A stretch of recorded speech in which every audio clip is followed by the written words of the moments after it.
से। इनके सामने तुम्हारा जीतना नामुमकिन है।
तो यहाँ से दफा हो जाओ। बाहर आ गई और उसने कहा, तुम्हारा दिमाग तो खराब नहीं हो गया?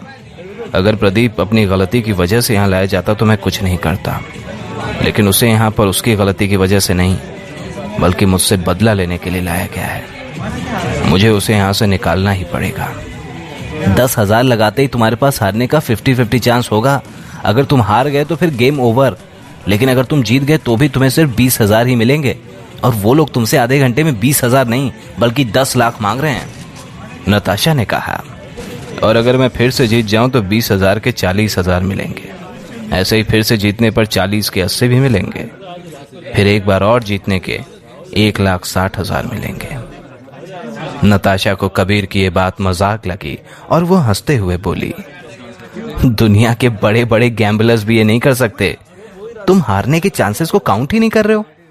तुम लगातार जीतना एक्सपेक्ट कैसे कर सकते हो? कबीर इतना पागल तो नहीं था। उसने पहले से ही अपनी सुपर हियरिंग का इस्तेमाल करने का सोच लिया था। कबीर अपने पास वाली टेबल पर बैठ गया। वहां पर गेसिंग द डाइस गेम चल रहा था। उस गेम में 2 डाइस के नंबर्स को जोड़कर जो नतीजा आता है उसे या तो बिग कहेंगे या फिर स्मॉल। अगर नतीजा 6 से कम आता है तो होगा स्मॉल, और अगर 6 से ज्यादा आता है तो फिर बिग। कबीर वहां बैठा तो उसने देखा कि डाइस पर 3 और 6 थे। डीलर ने दोनों डाइस को एक बॉक्स में बंद करके हिलाया।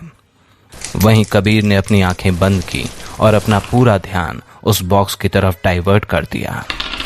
इसके बाद डीलर ने बॉक्स को रोका और उससे पूछा, बिग और स्मॉल? टेबल पर खड़े सारे लोगों ने अपनी बेट लगा दी। कुछ ही पल बाद कबीर ने भी बिग साइड की तरफ अपनी बेट लगाई। नताशा मान चुकी थी कि कबीर आज हार कर ही वापस जाएगा, इसीलिए उसने अपनी आंखें बंद करके अपना चेहरा दूसरी तरफ मोड़ लिया। थोड़ी देर बाद जब उसने कबीर को देखा तब कबीर के पास 10 नहीं